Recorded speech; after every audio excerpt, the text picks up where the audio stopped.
자, 강남의 문화 마케팅에 이어서 우리 이 문화 지역 어떤 상권의 부동산의 특성들을 한번 살펴보면요. 가장 첫 번째로 이 상업 지역의 가장 큰 문제는 이제 코로나로 인해서 임차인들이 매출이 많이 감소되고 있다는 거죠.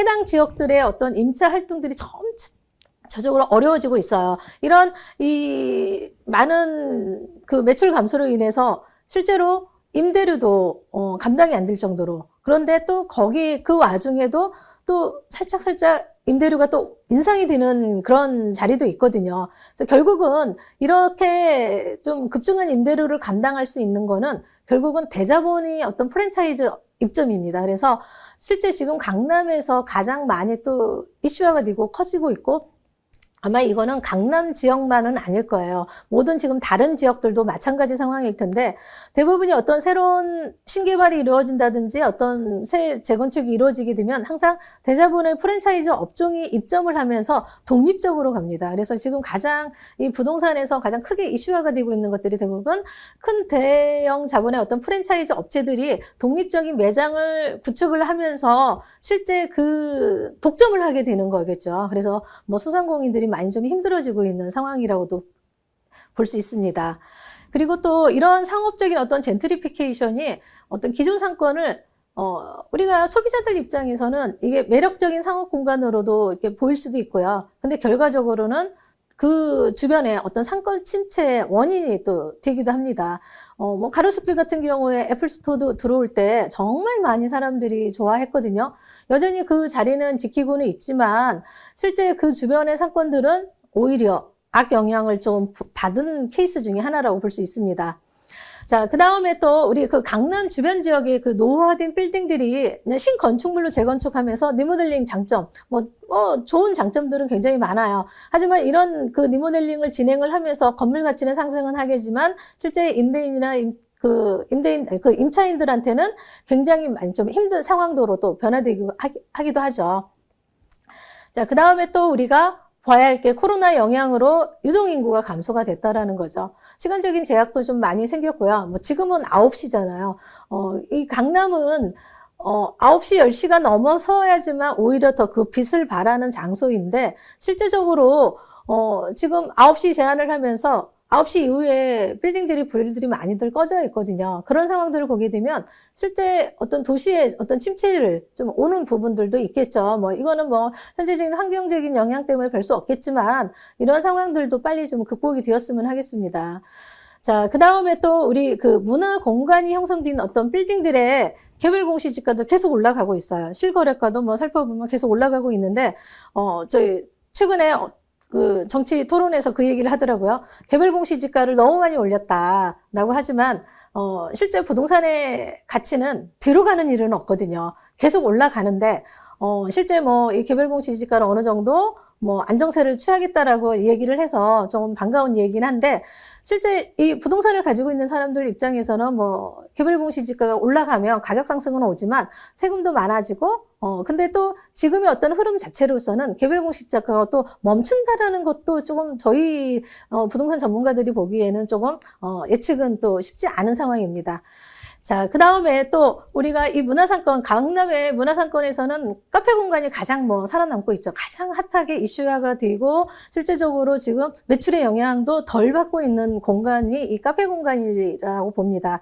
자, 코로나 때문에 사람들 많이 접촉도 가리곤 하지만 여러분들 가서 한번 보셨을 거예요, 누구나. 저도 저희 사무실 인근에 일반 우리 스타벅스나 일반 또 다른 카페 공간들 들어가서 보게 되면 여전히 많아요. 공간이 정말 가득가득 인파가 제한을 걸어놓으면 또 걸어놓은 대로 그 또 나름대로 공간들을 또 형성을 하게 되거든요. 그래서 실제 가장 또 이 문화상권에서 가장 또 그래도 핫하게 가고 있는 게 카페 공간은 여전히 살아남고 있다라는 거, 조금 더 많이 생기고 있는 것 같아요. 특히나 이 강남 지역에서는 블럭마다 카페 공간들이 작은 소규모의 카페 공간도 많이 생기고, 그 다음에 또 그 대기업의 프랜차이즈 업종들도 굉장히 많이 한 라인에 두세 개가 분포되어 있는 경우들도 있어요. 이번에는 강남역에서 신사역까지 주변 상승 포인트나 그다음에 그 지역의 어떤 가능성을 좀 한번 살펴보겠습니다. 이 강남역하고 신사역 사이에는 신논현역과 논현역이 있죠. 그래서 자, 이 강남대로 주변 지역, 아니 그 지역으로 해서 뭐 가장 핫한 강남역 쪽에서는 대기업의 사옥들이 줄을 많이 이루고 있어요. 뭐 테헤란로를 중심으로 해서 대기업의 빌딩들이 굉장히 많이 큰 대형 빌딩들이 주로 분포되어 있고, 그다음에 강남대로 뭐 가로하고 세로 방향의 개념으로 보게 된다고 하면 뭐 신사역 쪽으로 가는 그 신논현역이나 중간에 논현역 뭐 그 주변에는 약간 어떻게 부동산에서는 보면 약간 특화된 분야 쪽이 하나인데요. 실제적인 그 병원 건물들이 많이 있는 게 포인트예요. 뭐 옛날에는 압구정동, 신사동 쪽에 많이 성형 관련돼 있는 이런 빌딩들이 많이들 있었는데, 지금 신논현에서 논현역 사이에는, 이렇게 보게 되면 그 업종도 약간 특화되어 있어요. 뭐 한방병원, 뭐 척추병원, 뭐 골절, 뭐 정형, 성형, 뭐 이런 병원 건물들이 주로 많이 몰려 있는 게 포인트고요. 이런 건물들이, 실제 대로변에서 굉장히 큰 빌딩 중에 하나로 지금 뭐 볼 수가 있어요. 그래서 그 이면에 이제는 이 대로변들, 강남대로 대로변 이면에 이제는 꼬마 빌딩들이 어떤 뭐 지역적인 특성으로 조금씩 많이 이제 분포되어 있는 거죠. 뭐 이 지역들이 이제는 아직 뭐 상승세는 계속 구역별로 좀 남아 있는 거고요. 단 우리가 이면에서는 지금 현재 매물들도 많이 나와 있고, 근데 지역의 어떤 그 상승세는 있지만 이 상승세를 어떻게 컨셉을 정확하게 잡느냐가 또 중요한 부분이에요. 항상 부동산의 투자의 방법에서는 이 컨셉 설정을 잘해야 하는 거죠. 결국은 우리가 타겟 지향이라는 적인 부분들을 잘 어떻게 보면 잘 찾아야겠죠. 자, 강남대로의 어떤 주변 지역 상권을 한번 특징적으로 간단하게 한번 살펴볼게요. 자, 강남대로변은 일반 상업지가 다수예요. 실제적으로 우리가 그 네이버 지도나 뭐 이런 카카오 맵들을 보게 되더라도, 우리 뭐 일반인들은 잘 모르시겠지만 이렇게 우리가 지도에서 보게 되면 핑크색 톤으로 나와 있는 게 일반 상업지 지역입니다. 그리고 그 이면에, 뭐 녹색 톤과 다른 색깔들이 있는데 이런 게 그냥 3종, 2종, 뭐 우리가 뭐 1종, 주택들은 대부분 1종으로 많이 지금 돼 있고요. 일반 작은 꼬마 빌딩 같은 경우에는 뭐 2종이나 3종의 이런 구분이 돼 있는데, 대부분의 이런 건물의 어떤 평당 가격 차이도 현저하게 많이 차이가 나죠. 실제 우리가 뭐 이런 대부분 차이가 나는 거는 건물의 가장 용적률의 차이일 거예요. 그래서 실제적으로 우리가 뭐 큰 대로변에 있는 대형 빌딩들 같은 경우는 높은 층에 뭐 우리 보통 테헤란로 같은 경우에는 뭐 20층 이상의 다 대형 건물들이잖아요. 그 뒤로 바로 한 블럭만 내려가면 그 이면에 들어가게 되면 건물들이 높이가 확 달라지죠. 그냥 결국은 이게 어떤 그 건물 어떤 토지의 이 용도별로 어떤 지역적인 그 용적률을 한계를 주는 거죠.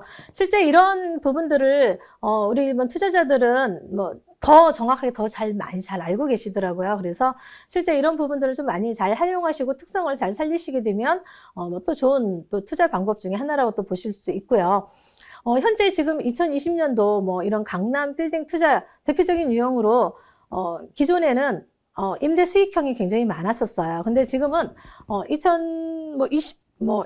20년도 이후에는 실제 차익형이 젤로 더 강세를 띠고 있습니다. 그래서 강남의 임대 수익이 지금 현재는 2% 이하로 지금 전락하면서 시세 차익이 실제 투자의 어떤 기본 전략이 됐어요. 가장 기본적인 그러고 지금 현재 대부분 매수자들이나 투자자들의 어떤 방향 설정을 할 때도 시세 차익을 갈 수 있는 곳을 한번 찾아달라 이런 얘기들을 많이 하시거든요. 그래서 불과 2, 3년 전만 해도 상가의 어떤 연 임대 수익률들이 다 3%대 이상을 갔었어요. 뭐 정말 많게는 뭐 한 4%까지도 갔지만 실제 지금 현재는 뭐 2% 이하, 뭐 1%대, 뭐 심지어는 가격 상승 뭐 가끔 매물이 나올 때 보면요, 1% 이하인 건물들도 많아요.